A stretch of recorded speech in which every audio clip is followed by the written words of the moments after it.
Welcome to LawnCrack Lawn Stories. Today's topic is fire.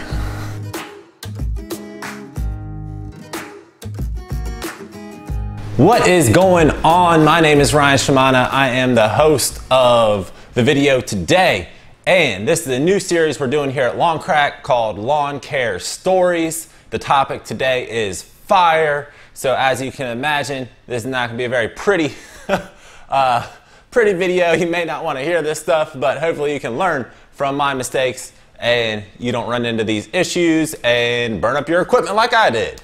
But I actually got fairly lucky with all this. So let's get right into it. If you like the videos, like the channel, please remember to like and subscribe. It's greatly appreciated. Okay, so fire story number one. I was actually not at this fire, but I had my crew at the property that we just called the doctor's.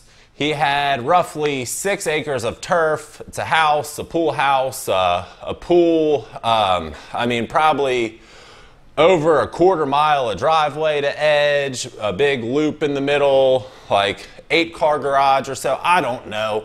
I mean, this place was ridiculous. It was huge. It usually took 4 people or 2 people that knew what they were doing, roughly 4 hours. On this particular visit, I believe we had 3 guys on the crew in the truck because the fire occurred on the way back to the shop. I believe it was the last stop of the day. They had just spent several hours at this property.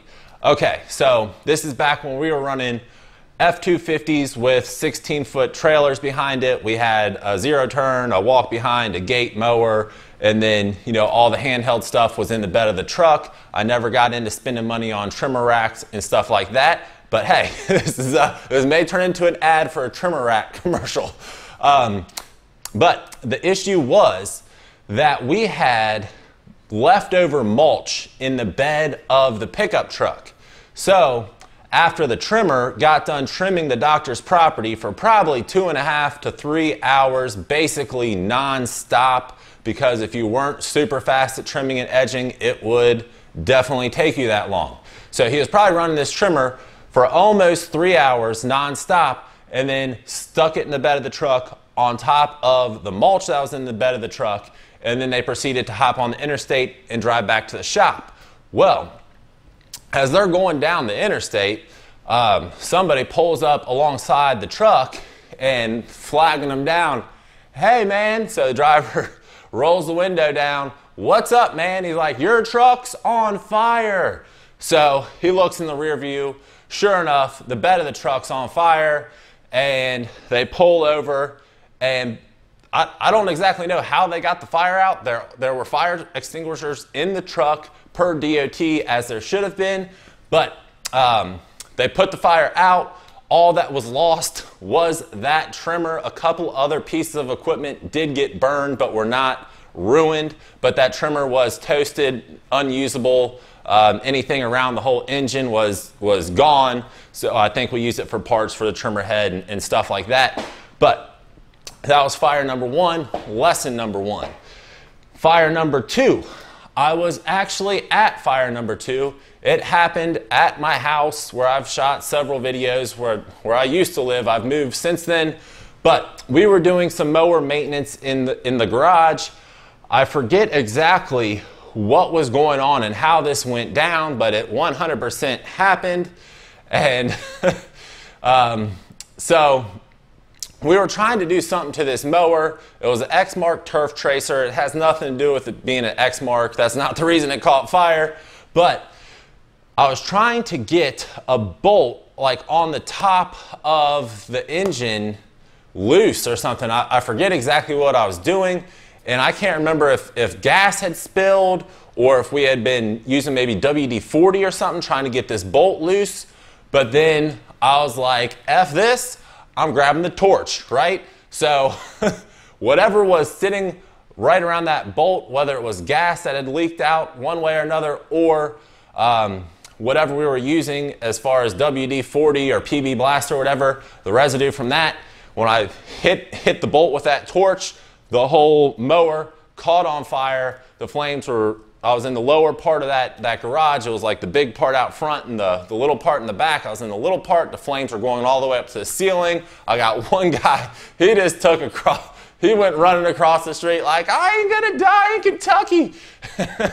He was from Florida, came up here, he thought he was gonna die in this fire. And then I'm running around like a chicken with my head cut off because apparently I have no idea when a fire happens, what to do.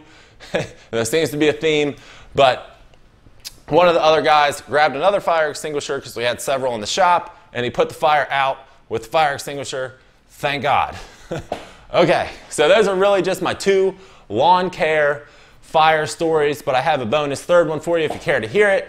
Before I got into lawn care, if you couldn't tell, I'm really into cars, and I have a feeling I'm about to start buying cars, whether I should or not. Like, I'm just like, I want these cars. But I was at auto body school because I was like going to work my way into the industry from the ground up, doing that. This is before I started the lawn care thing. This is before lawn care had ever really come into the picture. I had already worked for True Green in the past at this point and a couple other little places, but I'd never worked for a lawn care company and realized that that's what I wanted to do for a large portion of my life because I did it for 8 to 10 years, full-time, nonstop, all day, every day. But went to auto body school about a half hour early because I was allowed to bring my buddy's project van in, and I was pulling a dent out of the side of this van, and I was using a stud welder on the exterior paneling. So what that does is basically welds a stud to the panel that was dented in, and then you grab this tool and you yank on the studs and you pull your dent out. Well, when that stud burns on to, like, it welds itself to the panel of the vehicle, a little flame shoots up on the inside. Well, it caught the insulation on fire on the inside. So I had a little buddy at the auto body school, and we're sitting there yanking away on these studs, pulling. The van's filling up with smoke. We're oblivious until someone goes, "The van's on fire!" And then sure enough, I literally specifically remember I jumped up because I was like knelt down at the side of this van. I ran in circles like 3 or 4 times, found a bucket, and started running to the bathroom to get a bucket of water. And thank God somebody came over with a fire extinguisher, put it out. But if you've never put off a fire extinguisher, whatever's inside there is absolutely disgusting, nasty stuff. You never want to have to deal with it, smell it, inhale it, nothing. But I've had my fair share, and then those are my 3 stories, and then I have a 4th bonus story for the people that stuck around. So all my trucks had fire extinguishers in them, mounted like they're supposed to be per DOT. Well, one of the guys, like, I'm doing just some routine checks on the truck, and I realized this fire extinguisher is empty, and I'm like, why is this fire extinguisher empty? And I'm kind of noticing, like, there's a lot of white residue around the edges, like somebody tried to clean this up. And one of the guys thought it'd be just hilarious to just unload the fire extinguisher on another employee inside the truck. So it was just like, you gotta be freaking kidding me, man. But these are like milder stories. As my stories about lawn care go on, they're gonna get a little crazier and a little crazier, and some stuff is just like downright hard to believe that people are this freaking insane in this world we live in, but it's true. But do you have a fire story? I'd love to hear your fire story in the comments. Please let us know. Thanks so much for watching. Until the next video, you already know, keep making money.